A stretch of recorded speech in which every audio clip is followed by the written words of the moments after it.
Lean back, close your eyes, I will take you centuries back to the frozen north, where silent lakes and snow-draped peaks hid a forgotten legend. This is not merely a tale of war. It is the story of a man who befriended nature, who spoke to the ice, and who changed the fate of battle forever. His name was Joran Scalebjorn. Among Vikings, they called him the Ice Eagle. His weapon was not just a blade, but his feet on the frozen surface. Yes, you heard that right. He defeated his enemies using ice skates. Joran devised a strategy no foe could have imagined. Frozen lakes were his battlefield, bone-forged skates, his secret edge. Balance, speed, agility on the battlefield. He moved like an artist. He trained his warriors in this new discipline. Before wielding swords, they learned to glide across the ice. At first, they were mocked. Other clans laughed at him, but then the wars came, and Jarun's warriors moved like silence itself, as swift as northern storms.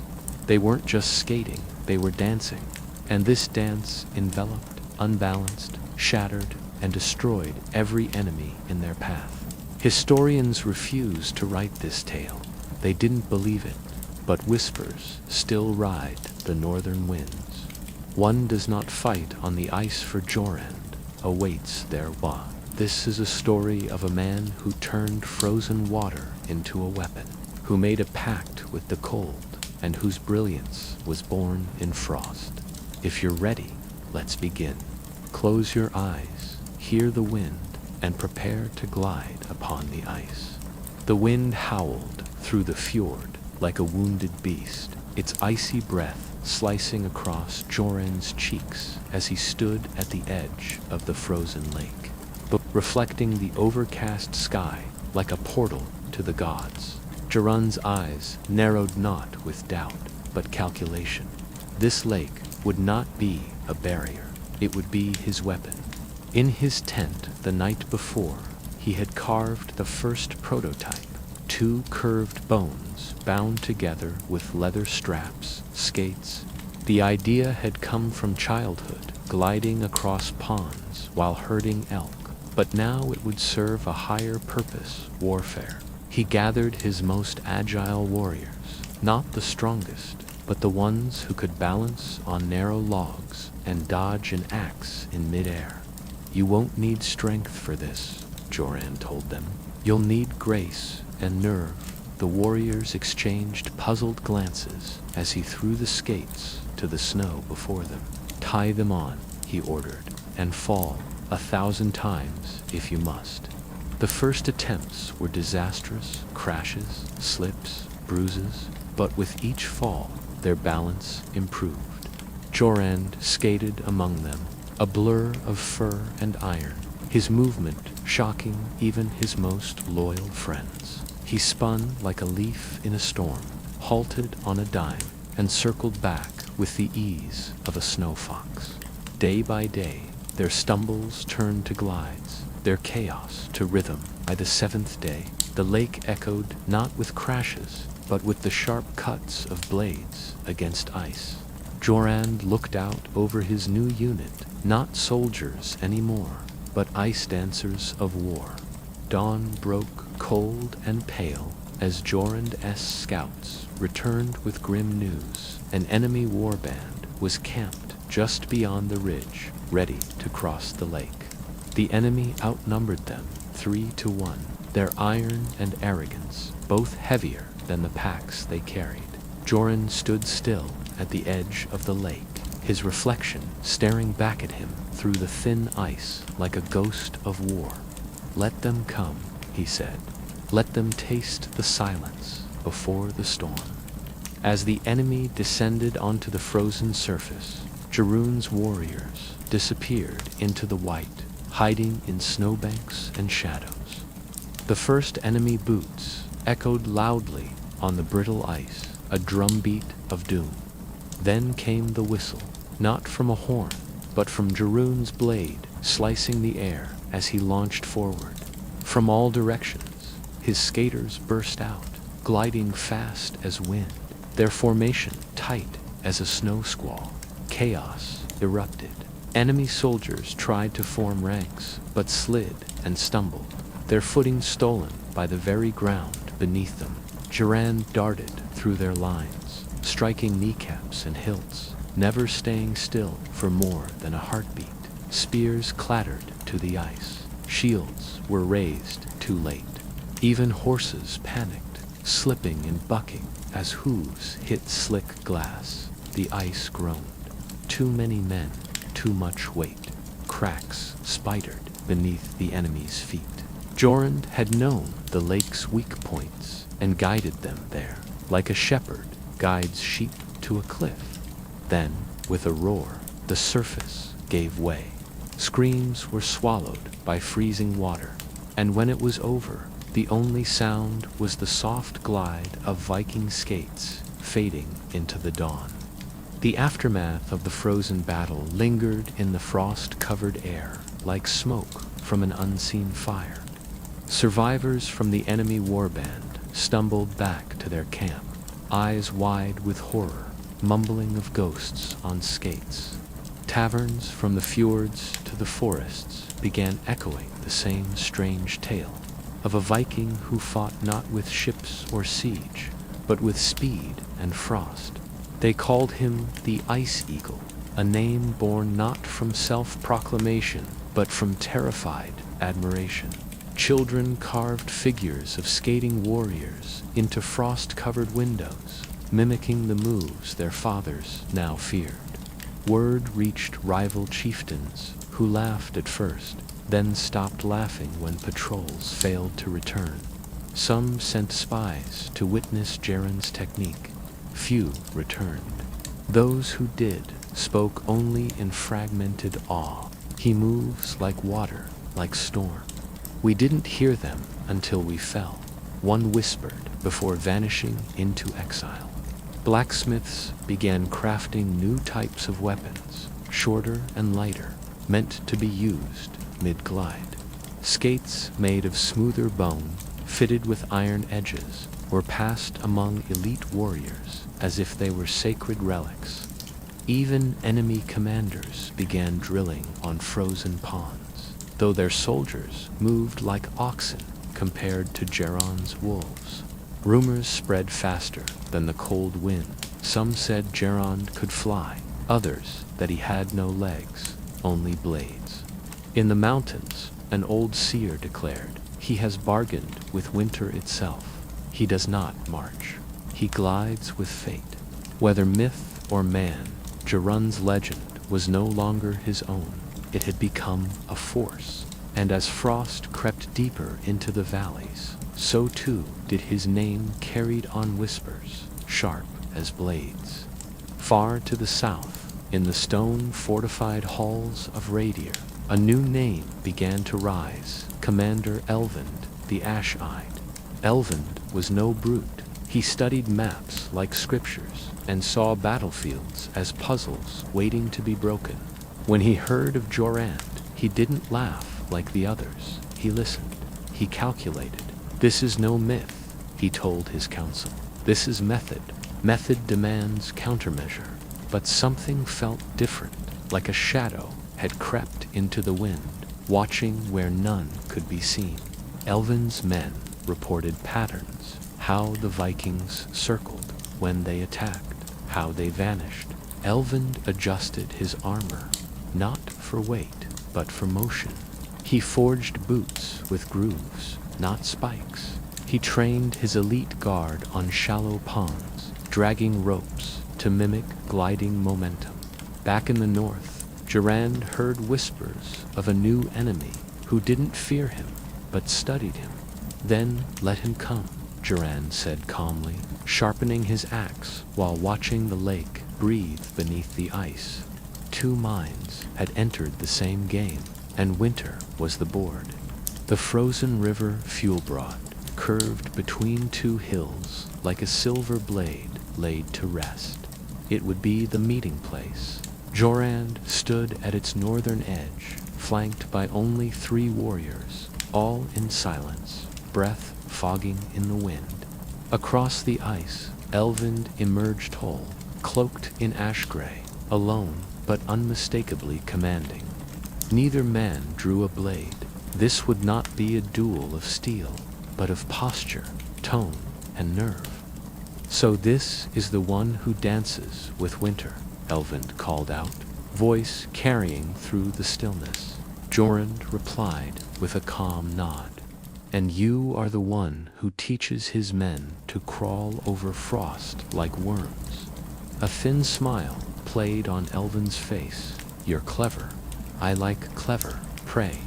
You study me," Jorund said. "But winter doesn't reveal her secrets to those who only look. You have to listen."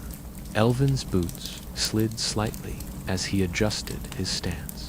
"We shall see what the ice tells me when it cracks beneath you." They stood in silence, then both measuring not just each other, but the surface below the patience of the ice, the rhythm of cold. No blood was spilled that day, but the air afterward felt heavier, as if two storms had passed through unseen. Jorund turned back, first not in retreat, but with the sureness of a man who knew when battle was not yet ripe. Elvind stayed a moment longer, eyes scanning the north as though trying to read the script written in snow.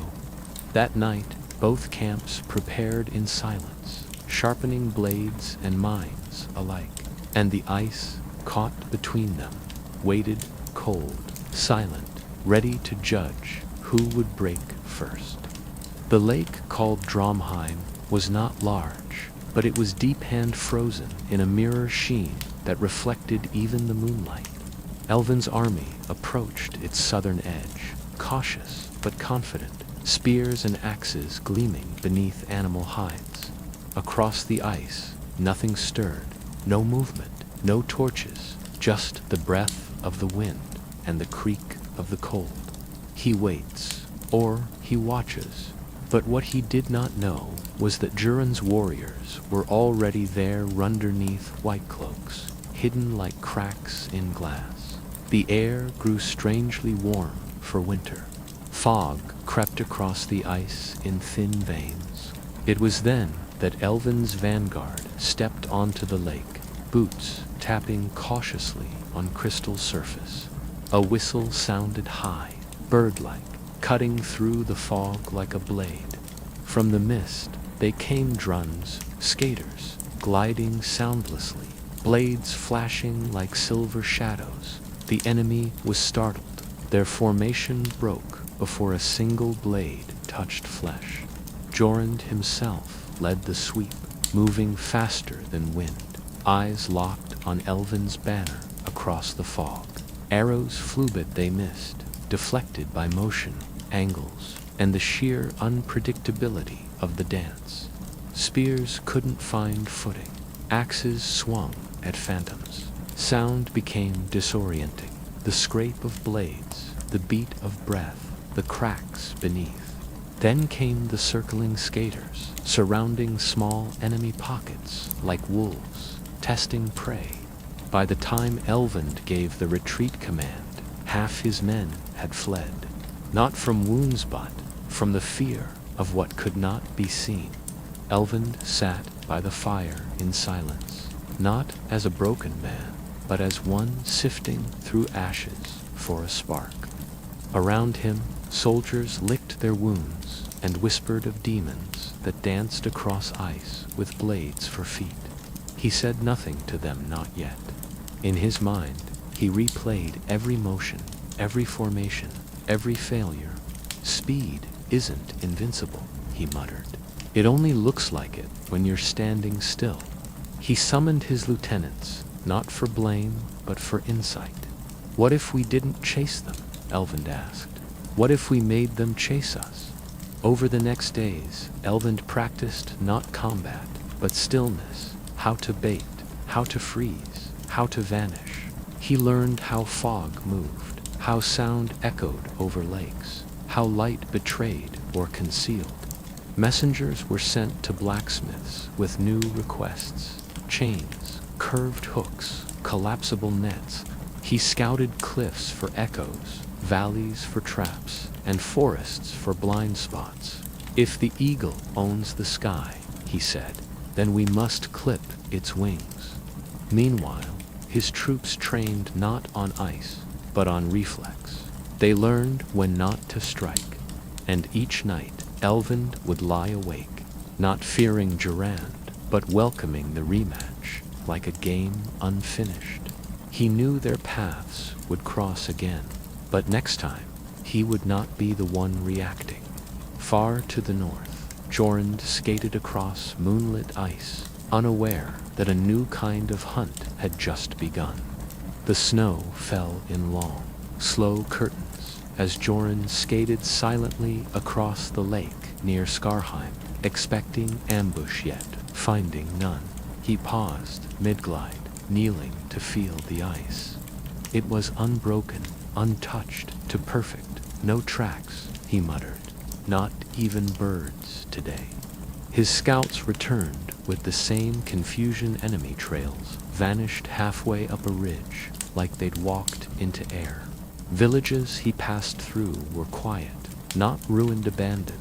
Food left steaming on hearths, as if time itself paused. They're not retreating, he told his second-in-command. They're drawing something.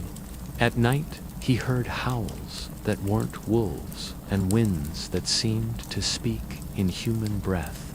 His warriors grew restless, strong men, whispering of curses, of a war no longer fought by swords. Jorand sharpened his skates again and again, though they did not dull, more ritual now than preparation. He began testing the ice for sound, listening for depth, for layers that might reveal more than the surface offered. Messages sent south returned late, or not at all. One arrived blank, just parchment, stiff with ice and no writing. He wants me uncertain, Jorund said aloud, and it's working.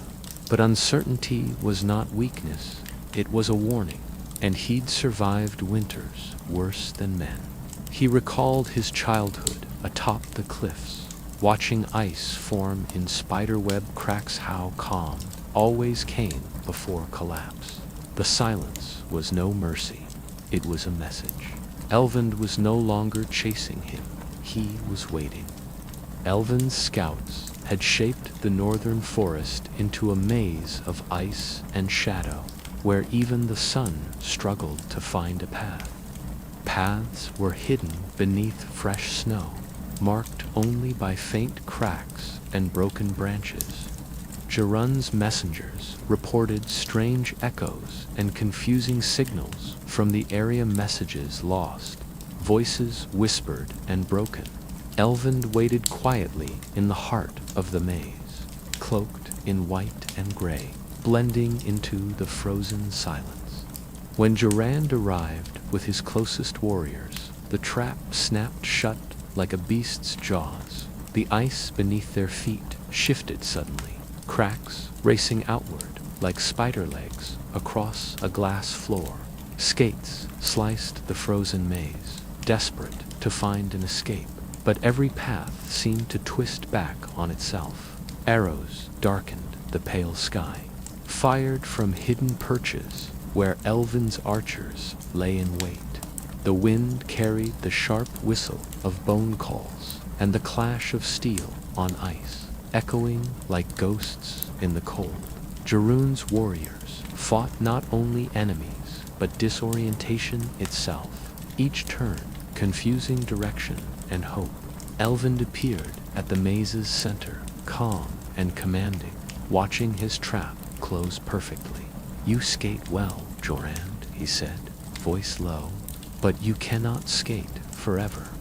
The battle here was silent, sharp, and deadly, less a clash of arms, more a test of wills and endurance. Yet Jarun's spirit remained unbroken, his blades flashing through shadow and frost like lightning. The frozen labyrinth had claimed many before, but not the ice eagle. The frozen labyrinth whispered beneath Jarun's blades, a living entity speaking in cracks and creaks. Each breath hung heavy in the cold air, mingling with the faint hum of ancient frost magic lingering in the woods. Jeroen's eyes scanned for signs faint, glimmers beneath the ice, subtle shifts in snow patterns that revealed hidden paths. He reached down, touching the ice where thin blue veins pulsed with cold energy, sensing the labyrinth's heartbeat. Around him, shadows moved both natural and unnatural, whispering secrets of old battles and forgotten gods. The air thickened as Jeroen's senses sharpened, attuned to rhythms beyond mortal hearing. Suddenly, a low rumble vibrated through the ice, warning of shifting dangers ahead. Jorund pivoted swiftly, blades ready, eyes blazing with fierce determination. Ahead, a trap sprung branches, heavy with frost, collapsing to block his path. With a powerful leap, Jorund cleared the obstruction, landing silently on sharp ice. His heart pounded, but his mind was calmer, storm harnessed beneath a frozen surface. He traced his fingers along ancient runes carved into the bark of frostbitten trees, deciphering warnings left by those long-gone stalls. The labyrinth was more than stone, and Isid was a test of will and wisdom, demanding respect. Jorund adjusted his path, moving not just with strength, but with understanding. Each step brought him closer to the heart of the labyrinth and to the truth it guarded. Jorund's breath crystallized in the frigid air as he stepped deeper into the labyrinth's core, the silence pressing like a shroud. The trees here were ancient sentinels, their limbs heavy with frost and tangled in glimmering webs of ice. Shadows flickered as the wind whispered secrets long forgotten, carrying the scent of pine and peril. Ahead, a clearing opened to reveal a frozen altar carved from blue ice, glowing faintly with runic light. Elvind stood tall beside the altar, his eyes sharp as flint, cloak billowing in the icy breeze. "You've come far, Jorund," Elvind said, voice echoing in the hollow stillness. "But the maze is mine now, and here your dance ends." Jorund's gaze did not waver. His blades gleamed with cold fire as he prepared for what must come. The air crackled with frost and anticipation, as if the very ice held its breath. Around them, the labyrinth seemed alive, trees shifting subtly, paths twisting anew. Neither spoke, as the first move was made a silent challenge, written in stance and will. Sparks flew as blades met, light refracted in shards across the frozen clearing. The dance of war was swift and merciless, each strike a story told in steel and ice. Jeroen's speed matched Elvind's cunning, neither yielding ground nor honor. The frozen altar bore witness to their struggle, the fate of ice and men balanced on its shimmering edge. The clash of blades echoed through the frozen clearing, reverberating like thunder in a silent storm. Jorund's swift strikes began to falter as Elvind's cunning maneuvers pushed him to the edge. Suddenly, a sharp crack split the air. The ice beneath them trembled ominously. Both men glanced down, recognizing the peril, but neither willing to yield ground. The labyrinth's magic stirred, responding to their fierce wills with shifting ice and snow. Elvind saw an opening, lunging forward with precision and determination.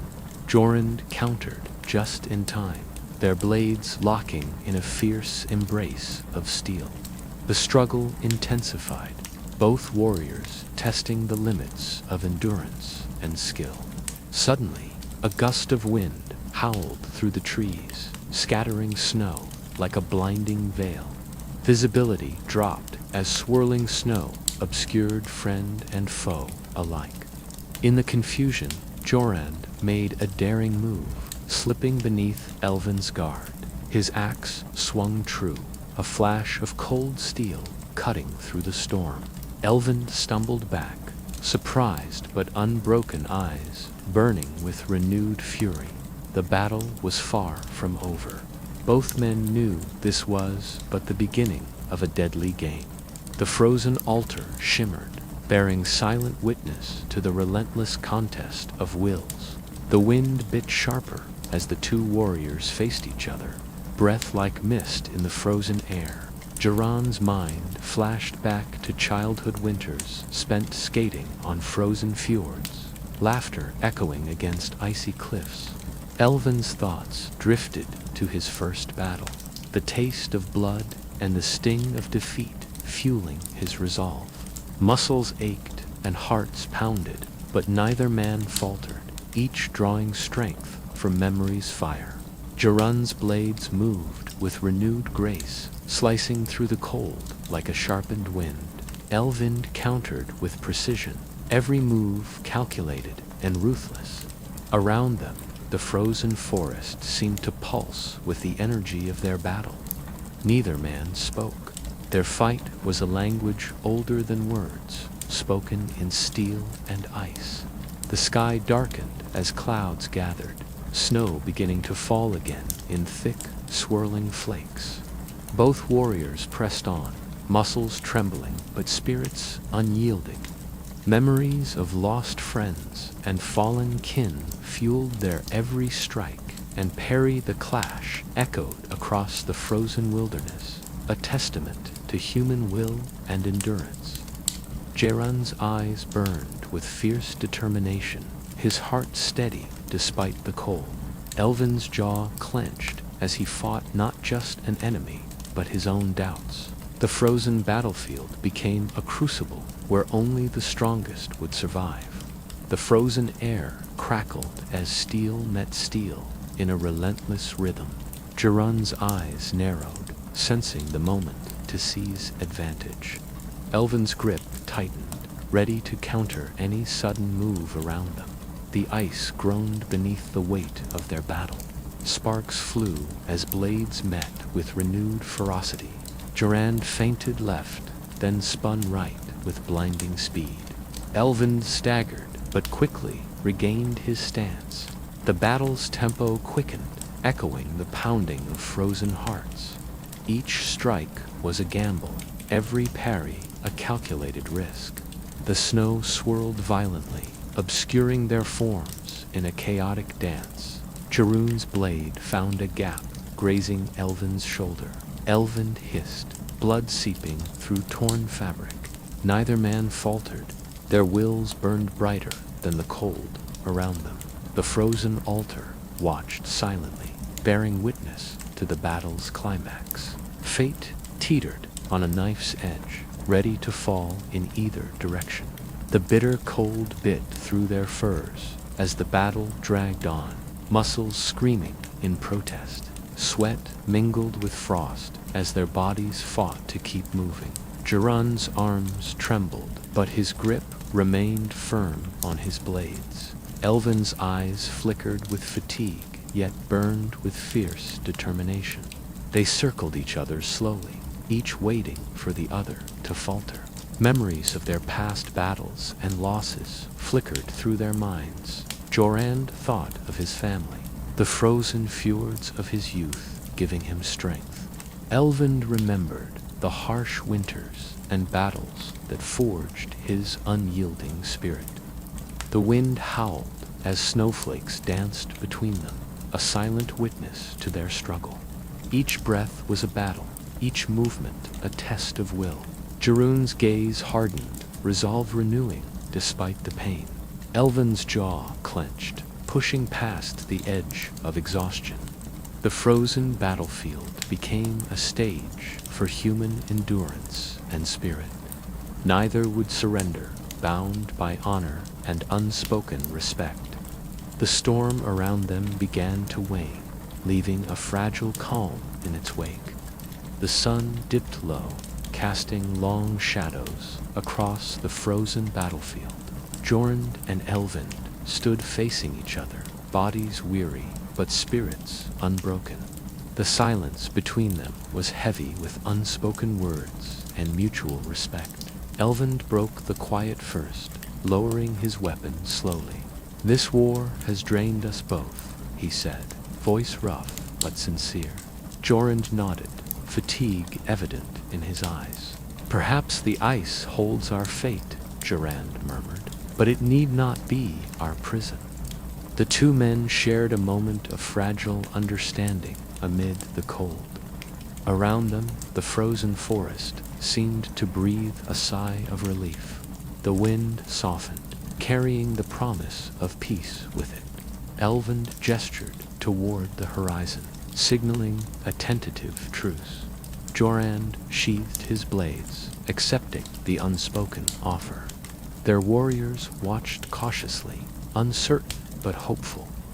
Night began to fall, stars appearing one by one in the clear sky. The battle had ended, not with a roar, but a quiet surrender to fate.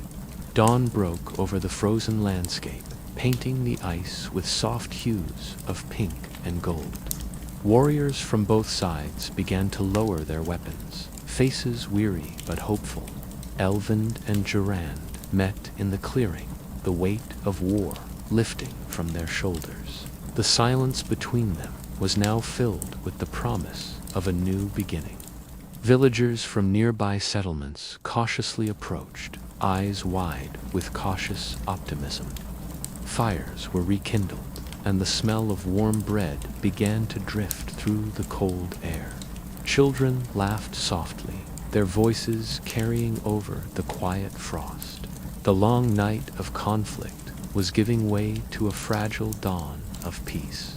Elvind and Jorand shared stories, their voices weaving bonds stronger than steel. Respect grew where rivalry once burned fiercely. The ice no longer symbolized battle, but a bridge between divided lands. Snowflakes drifted silently, covering old wounds and marking new paths. Hope settled quietly in the hearts of all who had witnessed the war. Nature seemed to sigh in relief, the frozen world softening in the early sun. The saga of the ice eagle and the frozen maze would be told for generations. The frozen wind carried whispers of tales long past, stories etched in ice and memory. Jorand stood atop a ridge, eyes scanning the horizon where dawn touched the mountains. His blades rested at his side, worn but ready, symbols of battles fought and won. Around him, the world seemed quiet yet alive, frozen yet full of promise. The saga of the Ice Eagle was no longer just a tale of war, but a legend of endurance and honor. Villagers gathered in the valley below, sharing stories and songs passed down through generations. The frozen labyrinth had become a symbol not of fear, but of strength and resilience. Jorand's name echoed in the songs of skalds, his legacy etched in the hearts of his people. The cold had tested him, but the fire within burned brighter than ever. As the last snowflakes fell, a new season awaited, full of life and renewal.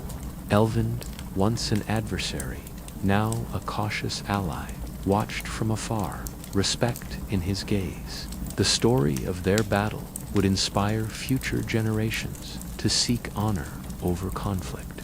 Ice and fire struggle, and peace intertwined like the roots of ancient trees beneath the frozen ground.